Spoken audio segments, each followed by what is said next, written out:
आज दिनांक 11 जून 2021. Micro economics semester 2 BCom भाग 1 आपण पाहत आहोत ते म्हणजे मक्तेदारी बाजारपेठेत उत्पादनाची निश्चिती कशी होते किंवा किंमत निश्चिती कशी होते हे आपण याच्या 2 शक्यता यापूर्वी पाहिलेल्या आहेत. पहिली शक्यता आपण पाहिली ती म्हणजे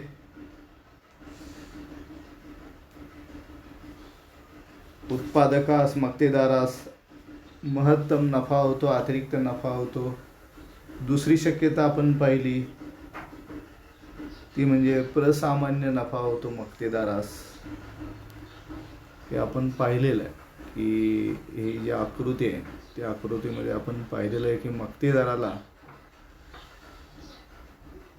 अतिरिक्त नफा होतो. ही आकृती आपण पाहिली. म्हणजे या ठिकाणी सरासरी असख वक्राच्या वर प्राप्ती वक्र आहे आणि त्यामुळे अतिरिक्त नफा प्राप्त होतो.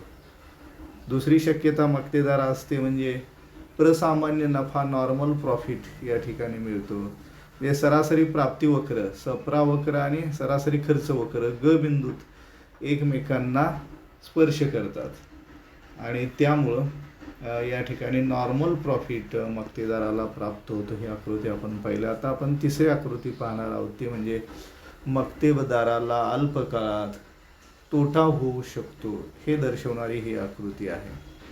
अल्पकाळात म्हणजे loss in the short run to monopolist. मक्तेदाराला अल्पकाळात तोटा होऊ शकतो. क्ष अक्षावरती उत्पादन मोजलेलं आहे, या अक्षावरती किंमत प्राप्ती व खर्च मोजलेला आहे.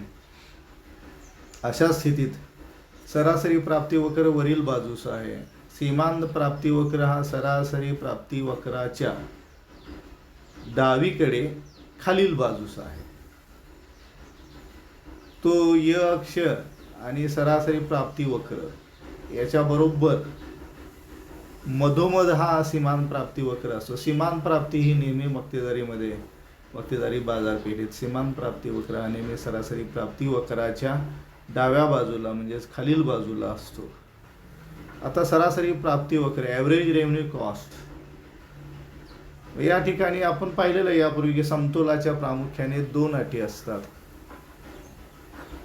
ते म्हणजे पहिली एक म्हणजे सीमांत प्राप्ती बरोबर सीमांत खर्च.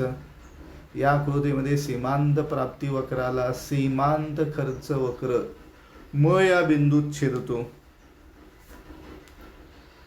म पासून खाली क्ष अक्षावर लंब टाकल्यास आपणास त हा बिंदू मिळतो. म्हणजेच या ठिकाणी या पहिल्या अटीच्या पूर्ततेमुळे उत्पादनाची निश्चिती होते. अत एवढे उत्पादन निश्चित होते. आता मग अत एवढ्या उत्पादन निश्चित झाल्यानंतर त्याची किंमत कशी निश्चित होते तर ते शोधण्यासाठी आपल्याला म बिंदूपासून वरील बाजूस जावे लागते. म बिंदूपासून तो लंब वरील बाजूला टाकला असता, वाढवला असता, हा लंब सरासरी प्राप्ती वक्राला क बिंदूत स्पर्श करतो. त्यानंतर अजून सरासरी खर्च वक्र हा अजून त्याच्या वरील बाजूला आहे. यामुळे तो लंब क बिंदूपासून पुन्हा वरील बाजूस टाकल्यानंतर तो सरासरी खर्च वक्रास असख वक्राला ग या बिंदूत स्पर्श करतो. ग या बिंदूतून आडव्या य अक्षावर लंब टाकला असता आपणास र एवढी या ठिकाणी हे 2 बिंदू मिळतात. अ ते र उत्पादन अत झालेलं आहे. आता समतोलाची दुसरी अट काय तर सीमांत प्राप्ती वक्राला सीमांत खर्चाचा वक्र खालून वर छेदतो. ही अट सुद्धा या ठिकाणी म बिंदूत पूर्ण होते आणि म्हणून तो म बिंदूपासून वर लंब टाकला असता तो सप्रा वक्राला क बिंदूत छेदतो. छेदून अजून सरासरी खर्च वर जास्त येत असल्यामुळे सरासरी खर्च वक्राला स्पर्श करण्यासाठी हा लंब ग बिंदूपर्यंत आपणास वाढवावा लागतो आणि यामुळे या उत्पादनाचा सरासरी खर्च आहे त ग. या उत्पादनाचा सरासरी खर्च आहे त ग.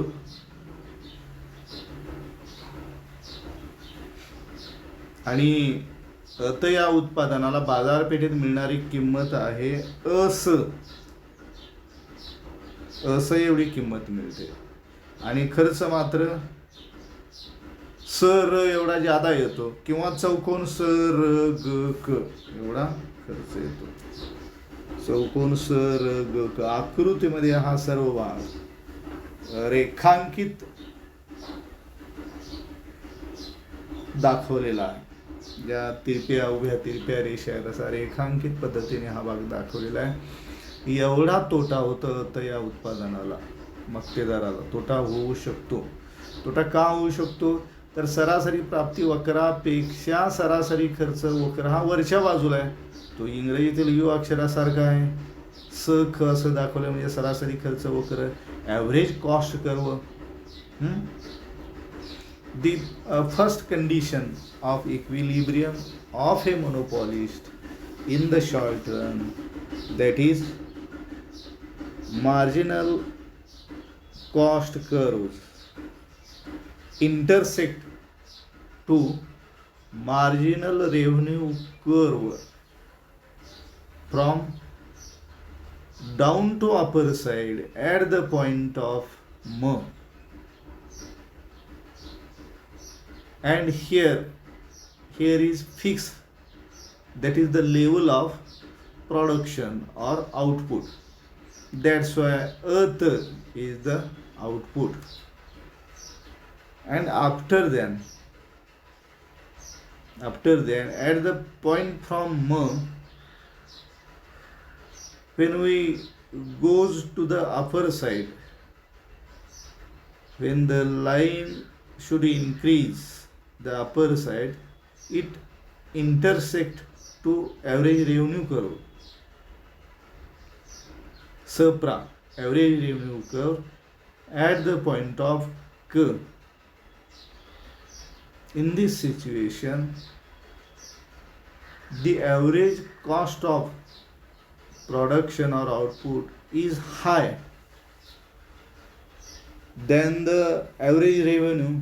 That's why the average cost curves is the upper side of this average revenue curve, and that's why the shape of average cost curve is later into English, that is U.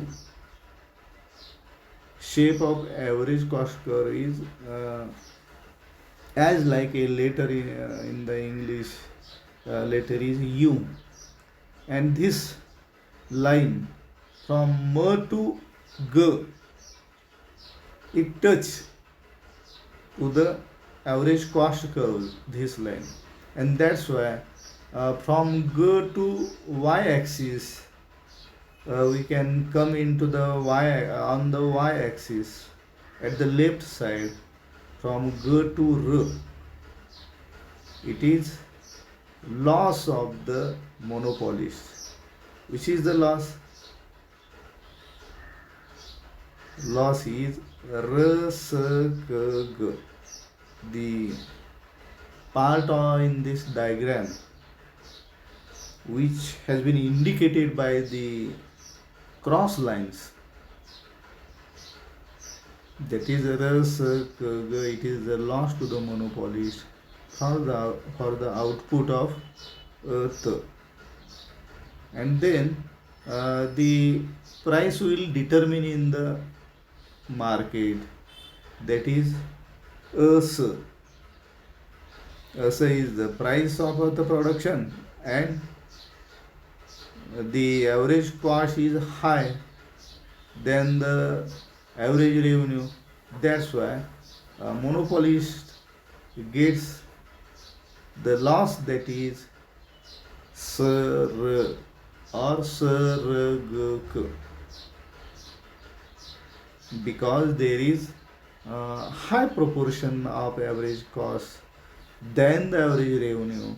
That's why he suffers and he returns, that is the loss, that is the loss of the monopolist. This is possibility of monopolist in the short run, that he may comes to the loss. It is possibility monopolists should be in the position of loss in the monopoly market. Maybe it's true. अशा रीतीने आपण हे पाहिलेलं आहे की अल्पकाळात मक्तेदाराला तोटासुद्धा होऊ शकतो. तोटा होतो या ठिकाणी होऊ शकतो कारण सरासरी प्राप्ती वक्रापेक्षा सरासरी खर्च वक्र हा वरील बाजूला आहे आणि म्हणून ज्या ठिकाणी सीमांत प्राप्ती वक्राला सीमांत खर्चाचा वक्र म या बिंदूत खालून वर छेदतो त्या म या बिंदूपासून वरील बाजूला रेषा काढली असता किंवा लंब टाकला असता तो सरासरी प्राप्ती वक्राला क या बिंदूत छेदतो, तिथून तो वर जातो आणि सरासरी खर्च वक्राला तो ग या बिंदूमध्ये स्पर्श करतो. त्यामुळे ग या बिंदूपासून या उभ्या अक्षावर आडवा लंब टाकला असता, आडवी रेषा काढली असता आपल्याला र हा बिंदू मिळतो. याचा अर्थ असा की अर्थ या उत्पादनासाठी र एवढा एकूण प्राप्ती मिळते. पण त्या एकूण प्राप्तीमधला हा भाग असा आहे की अर्थ या उत्पादनाची प्राप्ती आहे त क किंवा अस.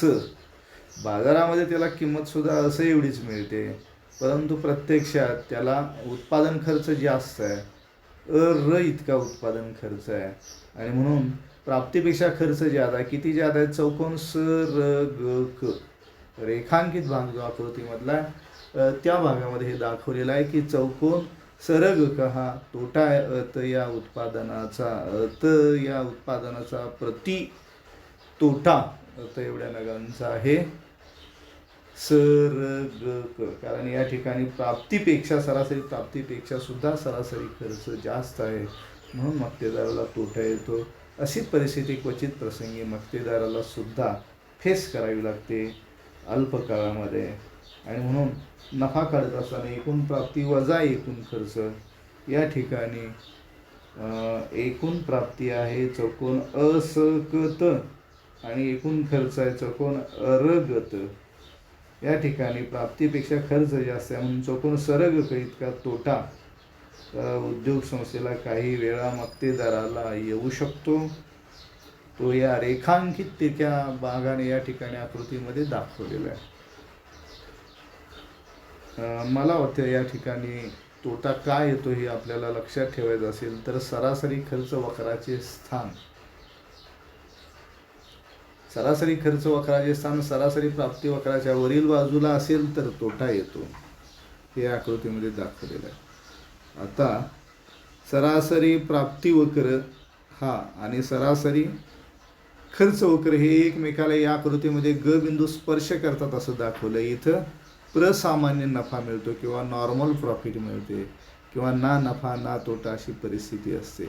सरासरी प्राप्ती आणि सरासरी खर्च ग या बिंदूमध्ये एक समान आहे आणि त्यानंतर तोटा होऊ शकतो मॅक्झिमम प्रॉफिट होऊ शकतं हे या आकृतीमध्ये दाखवलं आहे. तर सरासरी प्राप्तीपेक्षा सरासरी खर्च जर कमी असेल तर या आकृतीमध्ये असख हा सरासरी खर्च प्राप्तीपेक्षा कमी आहे आणि त्यामुळे क या बिंदूने ते दाखवले म्हणून इथं अतिरिक्त नफा किंवा महत्तम नफा मक्तेदाराला प्राप्त होतो. म्हणजे सरासरी प्राप्ती वक्र आणि सरासरी खर्च वक्र या दोन वक्रांचे स्थान कसं आहे त्यावरून आपल्याला नफा होणार तोटा होणार का ना नफा ना तोटा किंवा प्रसामान्य नफा होणार हे या ठिकाणी स्पष्ट होते. हे लक्षात ठेवण्याचं हे महत्त्वाचं वैशिष्ट्य आहे या आकृतीमधलं की सरासरी खर्च वक्राचे स्थान नेमके कुठे आहे. सरासरी प्राप्ती वक्राला स्पर्श करणारे आहे का सरासरी प्राप्तीपेक्षा जादा वरील बाजूस आहे का सरासरी प्राप्ती वक्राच्या पण खालील बाजूस त्याचे स्थान आहे. त्याच्यावरनं त्याला नफा होणार तोटा होणार अतिरिक्त नफा होणार का नॉर्मल प्रॉफिट होणार हे निश्चित होते. आणि नेहमी लक्षात ठेवणारी गोष्ट म्हणजे या मक्तेदारीच्या आकृतीमध्ये सरासरी प्राप्ती वक्र वरील बाजूस असतो आणि सीमांत प्राप्तीचा वक्र डावीकडे खालील बाजूस येणारा असतो. तो ऋणात्मक उताराचा असतो. ऋणात्मक उताराचा म्हणजे डावीकडून उजवीकडे खाली येणारा आणि त्यावरून या ठिकाणी उत्पादन निश्चिती किंवा किंमत निश्चिती कशी होते हे आपल्याला समजते.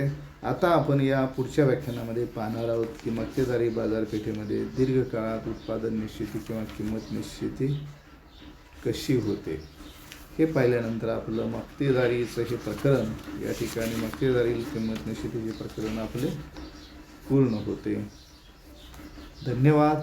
आपण सर्वांनी या आकृतींचं वारंवार निरीक्षण करणे, त्यानंतर समजून घेणे आणि जर शंका असेल तर आपण विचारू शकता. वक्राचं स्थान इथंच काय आहे, जेव्हा आपल्याला कळून येते त्यावेळी आपल्याला आकृती समजलेली असते.